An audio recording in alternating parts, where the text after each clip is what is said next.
দিনটি ছিল ফ্রাইডে আর আমরা নোয়াখালী যাচ্ছিলাম নানুর বাড়ির উদ্দেশ্যে। সো ভাবলাম কিছু ক্লিপ নিই আর সুন্দর একটা ব্লগ শেয়ার করি। আসসালামু আলাইকুম, welcome to my new blog. তো এই তো যেতে যেতে আমাদের জার্নির মাঝখানে আমাদের গাড়ি একটি ব্রেক নিয়েছিল, আর এই ব্রেকে তো একটি চা খেতেই হয়, কজ জার্নিতে তো টায়ার্ডনেস থাকেই।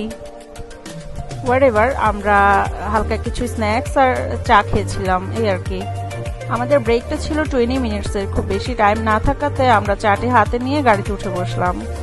জার্নিটা আমাদের ভালোই লাগছিল, আমরা অনেক মোটামুটি এনজয় করেছি।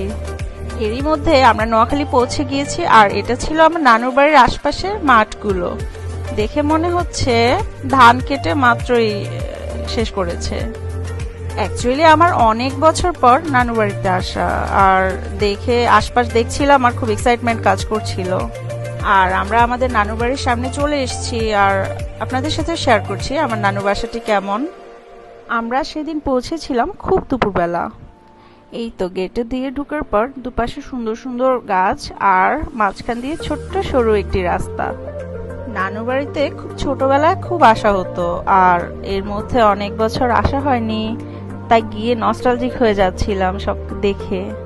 আমরা পৌঁছানোর পর গিয়ে ফ্রেশ হই, অ্যান্ড দেন নানু আমাদের ডাকছিল খাওয়ার জন্যে।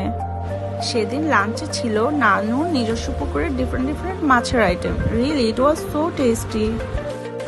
এই ফ্রেশ ফিশের প্রত্যেকটি আইটেম আমার ভালো লেগেছিল, যেহেতু নানুর পুকুরের মাছ বলে কথা, তাই আরো বেশি এনজয় করছিলাম।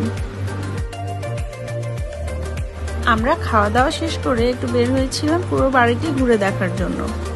আর আমার সাথে আপনারাও দেখুন। অ্যাকচুয়ালি নেচারের সৌন্দর্যের কথা বলে কখনোই শেষ করা যাবে না। অনেকদিন পর এমন গ্রামীণ একটা ট্যুর দেওয়াতে আমি খুব